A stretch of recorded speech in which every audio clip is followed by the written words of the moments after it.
warahmatullahi wabarakatuh. Alhamdulillahilladzi hadana lihadza wa ma kunna linahtadiya laula an hadanallah. Wassalatu wassalamu ala sayyidina al-muhtar wa ala alihi wa ashabihi al-akhyar. Allahumma salli wa sallim wa barik ala sultani khalqillah wa sahibi taji kamal sifat sayyidina wa maulana Muhammadinil Mustafa wa ala alihi wa sahbihi adada ma fila ilaha illallah. Kenal dari Imam Al-Ghazali.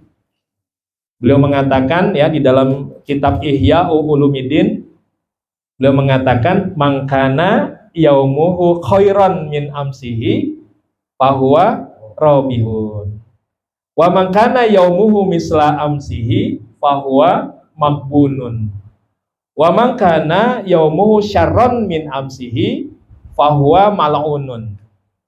Kata Imam Al-Ghazali, siapa orang yang hari ini teksnya hanya yaumuhu, tapi bisa kita kembangkan menjadi siapa orang yang hari ini, minggu ini, bulan ini, tahun ini lebih baik dari hari kemarin, dari minggu kemarin, dari bulan kemarin, dari tahun kemarin, fahuwa robihun.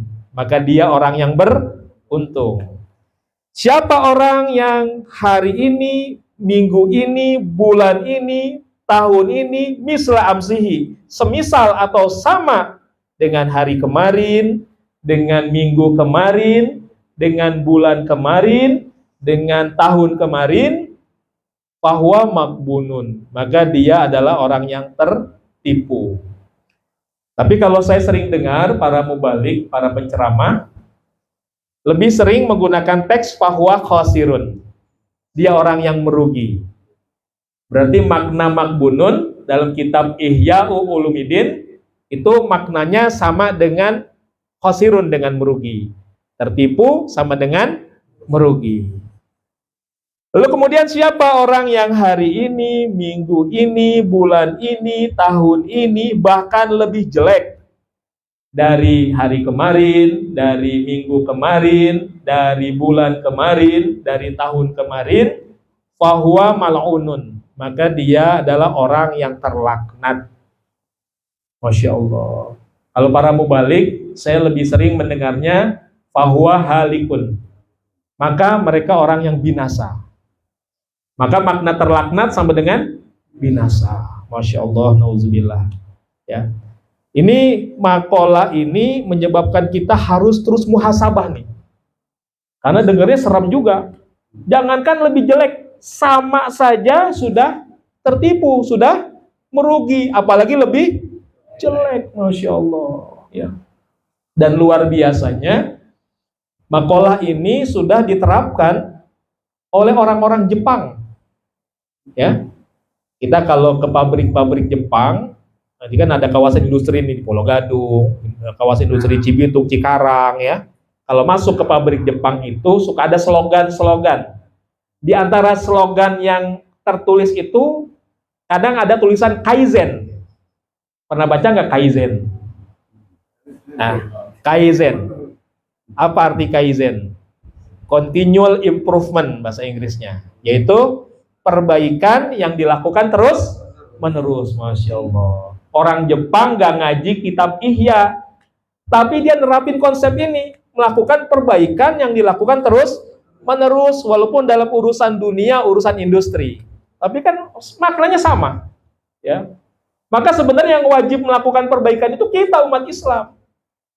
Bisa perbaikan dalam urusan dunia, lebih-lebih dalam urusan akhirat, urusan ibadah. Maka kita harus melakukan perbaikan. Perbaikan dalam hal apa saja? Dalam hal ilmu. Ya, perbaikan ilmu, perbaikan amal, perbaikan akhlak, dan perbaikan sir kedekatan kita kepada Allah Subhanahu wa Ta'ala. Perbaikan ilmu, maka walaupun sudah menjadi ikhwan thoriqah harus terus ngaji. Rajin-rajin ngaji. Termasuk beliau kan ngajar ngaji di mana-mana, pembina kita. Ya, beliau ahli Quran, ahli tajwid. Belajarlah ilmu tajwid, perbaiki ya bacaan kita. Minimal karena ini tadi manqobah ini tadi tentang tahun baru mengucapkan salam. Kita ngaji nih perbaikan ucapan salam kita. Ya. Kenapa mesti memperbaiki ucapan salam? Karena salam bagian daripada rukun sholat. Definisi sholat saja melibatkan salam.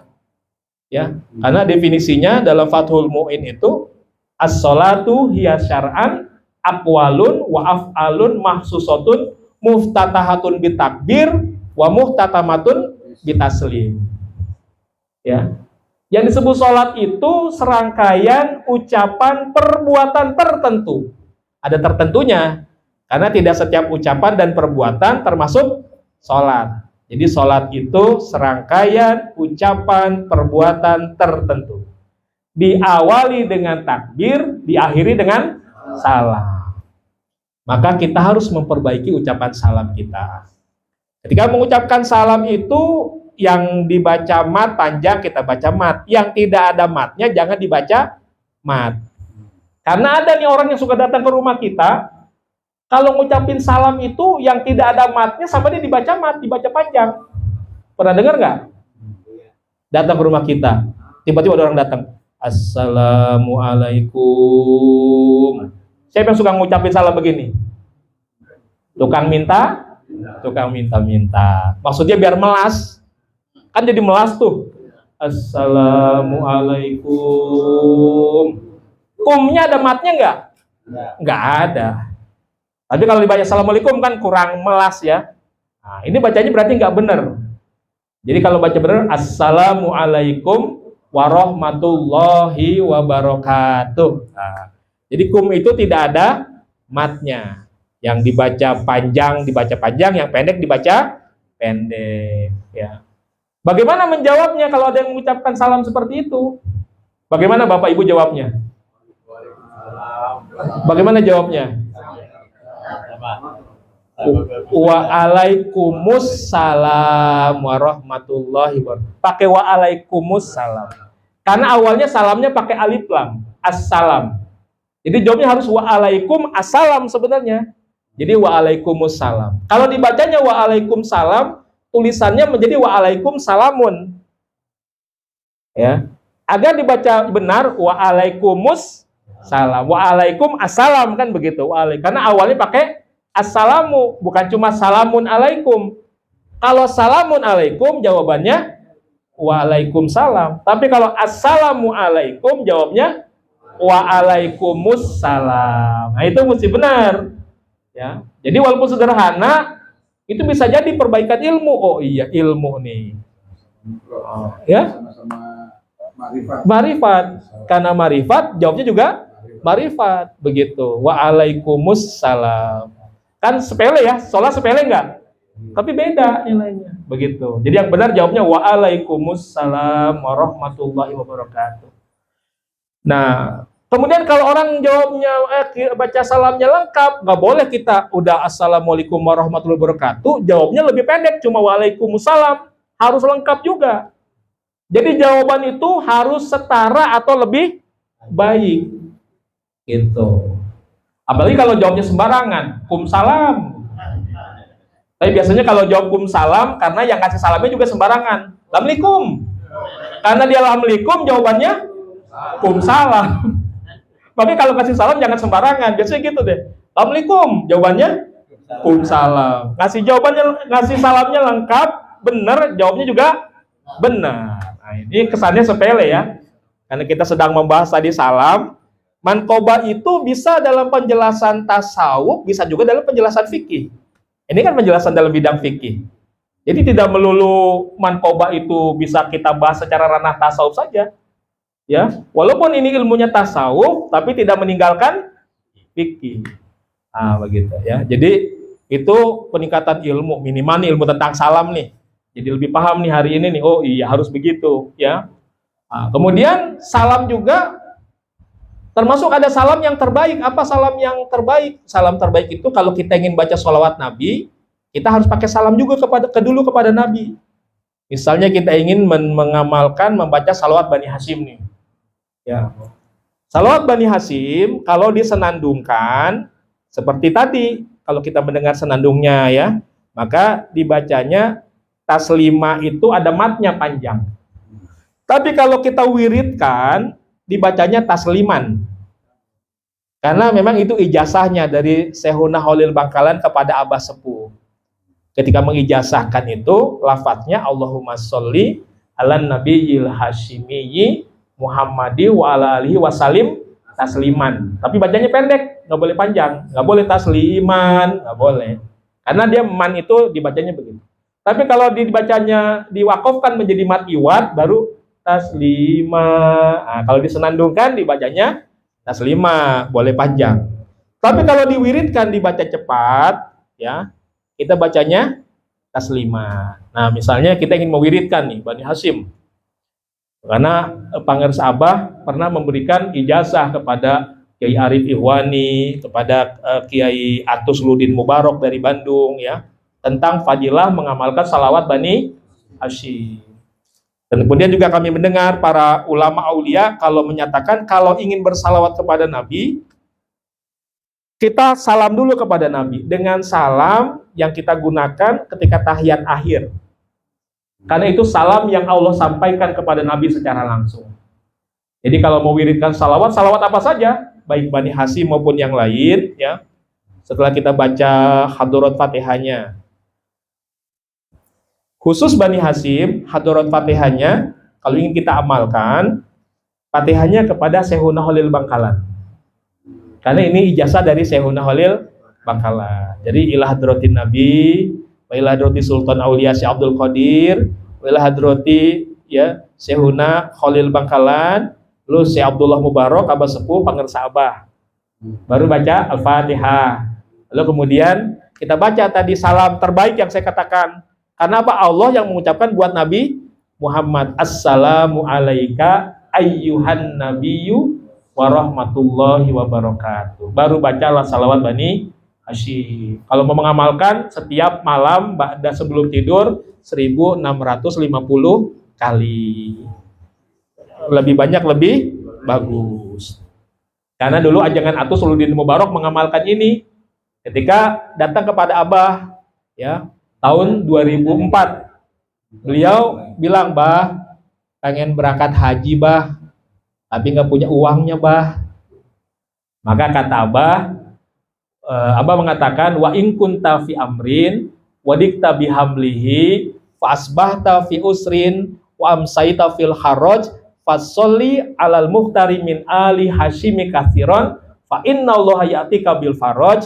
Amalkan setiap malam sebelum tidur 1650 kali. Maka pulang dari situ ajangan Atus langsung mengamalkan. Karena dia mendengar lafaznya yang tadi, lafaz tadi sama dia diamalkan tuh. Ya. Diamalkan bahkan sampai jam 2:30 belum kelar. Aduh, ini Abah ngerjain ini. 2:30 belum selesai. Datang lagi ke Suralaya menghadap putra Pangeran Abah almarhum Haji Baban.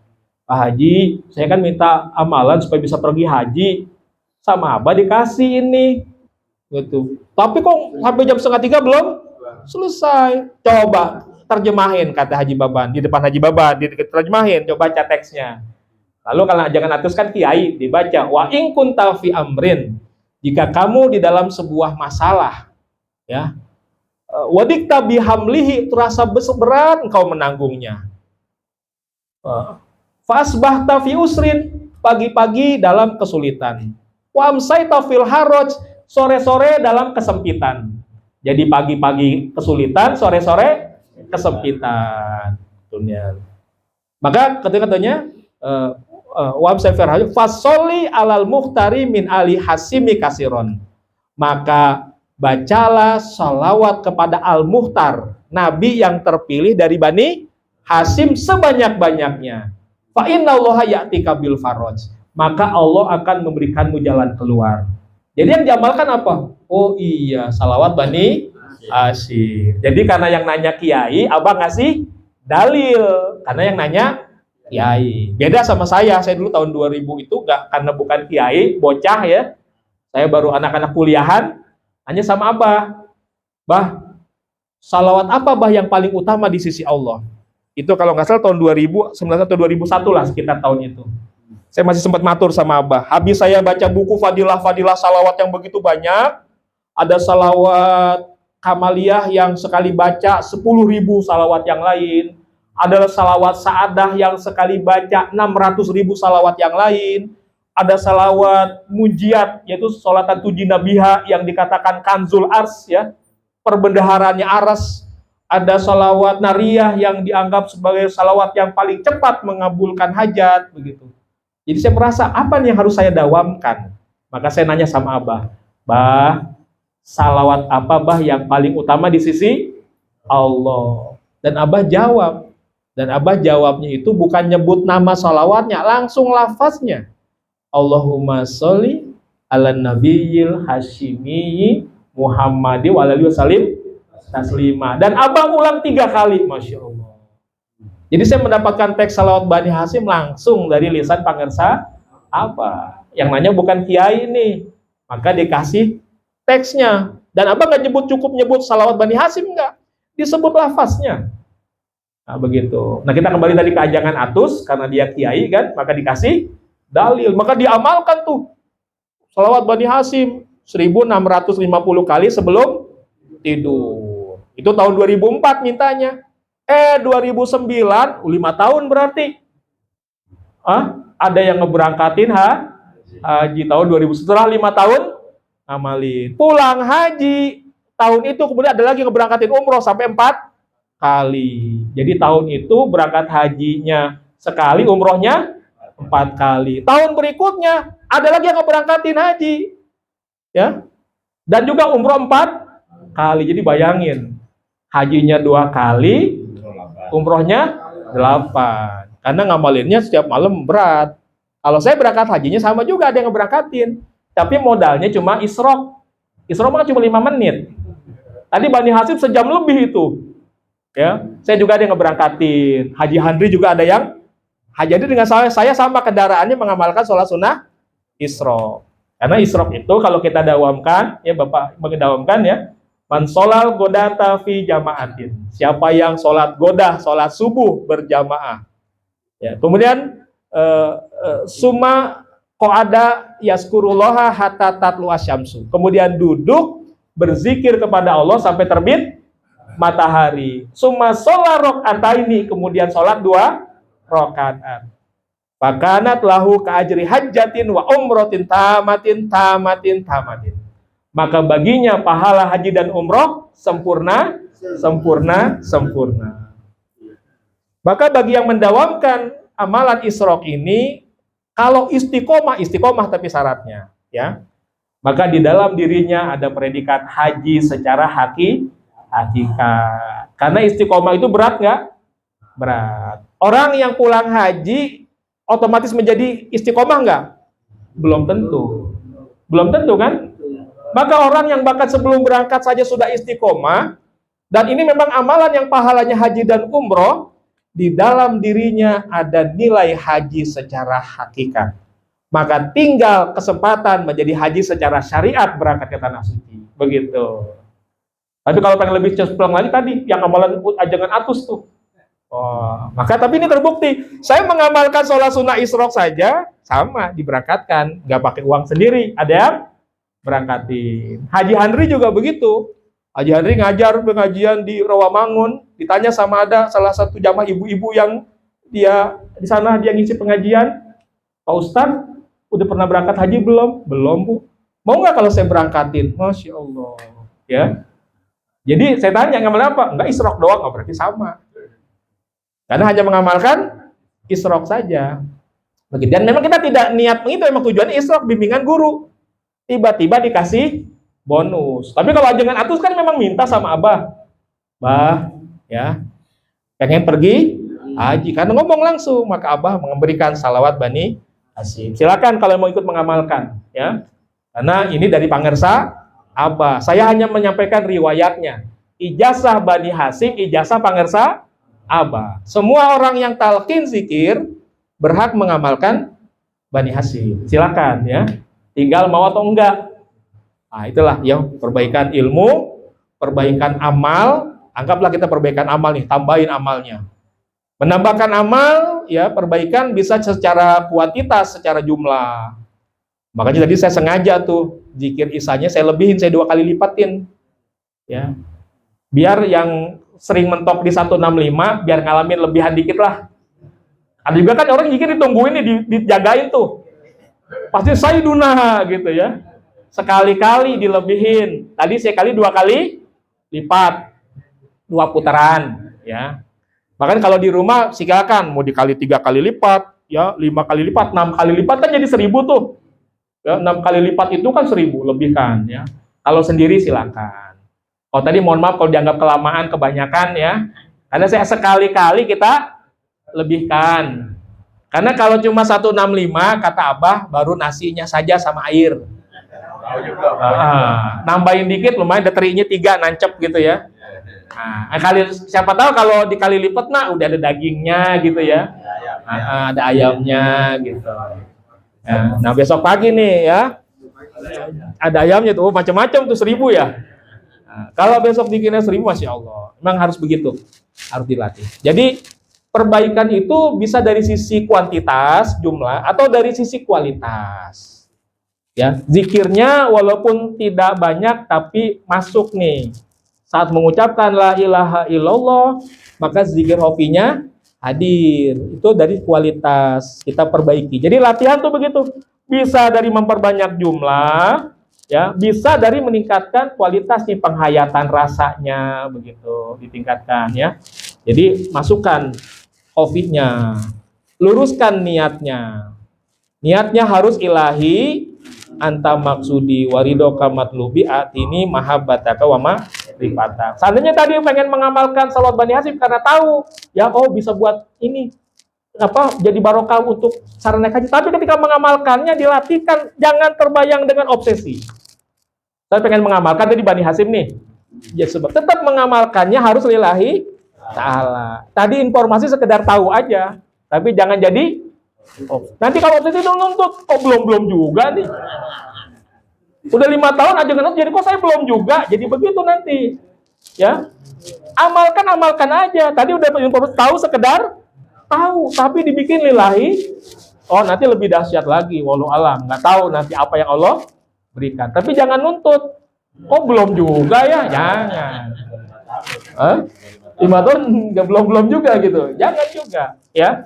Amalkan aja lillahi ta'ala. Nanti subhanallah. Minimal dengan mengamalkan salawat Bani Hasyim nggak ada ruginya. Dapat syafaat Nabi. Dan pasti terbuka semua jalan. Karena itu Abah yang mengucapkan.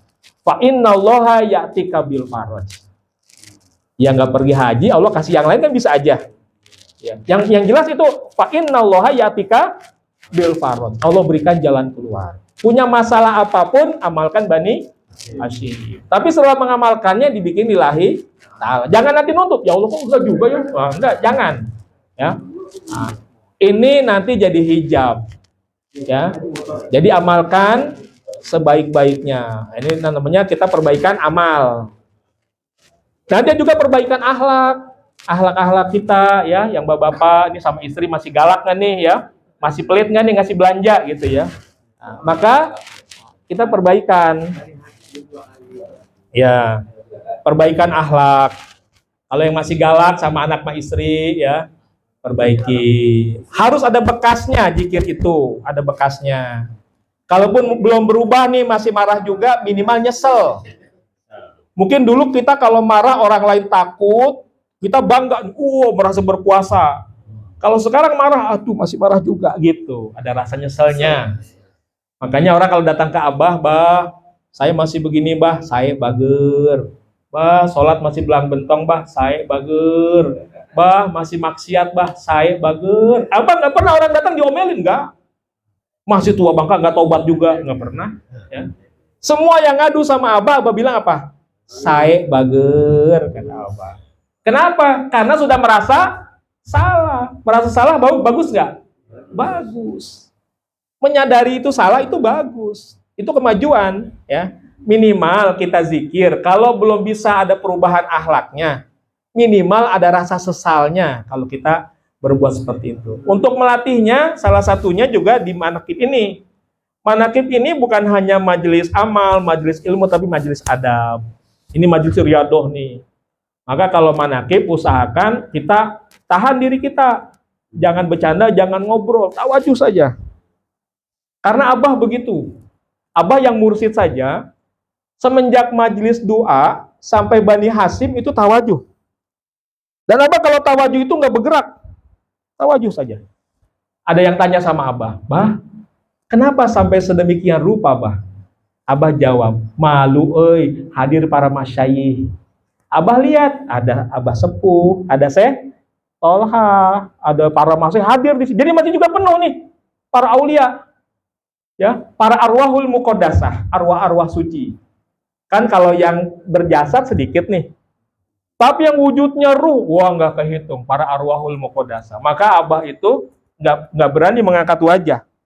Abah takzim, aja saja begini.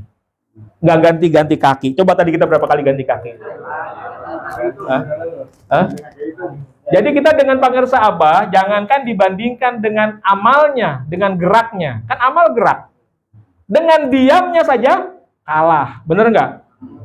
Jadi jangankan dengan amal, dengan diam saja kita kalah. Yang harusnya diam kita bergerak. Yang harusnya bergerak kita nggak sanggup. Begitu nggak? Begitu. Nah, makanya ya. Dan Abah itu kenapa? Tadi malu dengan para masyayikh. Padahal Abah itu sudah wali mursyid, kamil mukamil. Yang bahkan pangersa Abah itu sebagaimana Tuan Syekh Abdul Qadir melampaui makom Syekh Ahmad Adabas gurunya. Abah itu pun begitu, karena makom pangersa Abah sama dengan Sultanul Aulia. Abah sama dengan Tuan Syekh Abdul Qadir. Manqobah yang berlaku buat Tuan Syekh berlaku buat pangersa Abah. Seperti tadi, manusia ada gurunya, malaikat ada gurunya, jin ada gurunya. Berlaku buat pangersa Abah. Tidak hanya berlaku kepada Tuan Syekh. Kita semua terbukti kan manusia banyak murid Abah, ada jutaan. Tidak hanya di Indonesia, di Malaysia, Singapura, di berbagai benua ada saja murid pangersa Abah. Terus yang jin apa buktinya?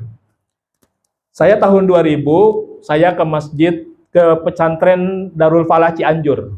Almarhum pangersa Aang Cianjur. Ya. Nah, ketika saya di sana, ya saya sholat subuh bareng beliau. Lalu setelah itu pangersa Aang Cianjur ya pulang ke kediamannya. Tinggal saya dengan Kiai Haji Yasin Nur Falah. Itu khodimnya pangersa Aang, ya. Beliau berkhidmat di sana. Beliau kiai ahli riyadoh. Buat saya ini kesempatan. Saya kan orangnya senang ngorek-ngorek, senang gali-gali. Maka ketika sudah tidak ada orang lain, tinggal hanya saya berdua dengan Kiai Haji Yasin Nur Falah. Maka saya tanya berbagai hal. Akhirnya beliau cerita, di antara yang beliau kisahkan, bahwa dulu ada Ikhwan Cianjur, namanya Aang Bentang. Pakai Aang juga. Ya. Aang Bentang ini ketika suatu malam, kira-kira jam 2 malam, ke Masjid Darul Falah. Di dalam masjid, pangersa Aang Cianjur ada di dalam masjid sendirian, sedang berbicara seolah-olah seperti sedang nalkin. Kalimatnya kalimat sedang nalkin, tapi depannya nggak ada orang. Nalkin, tapi kok depannya nggak ada yang ditalkin. Ya.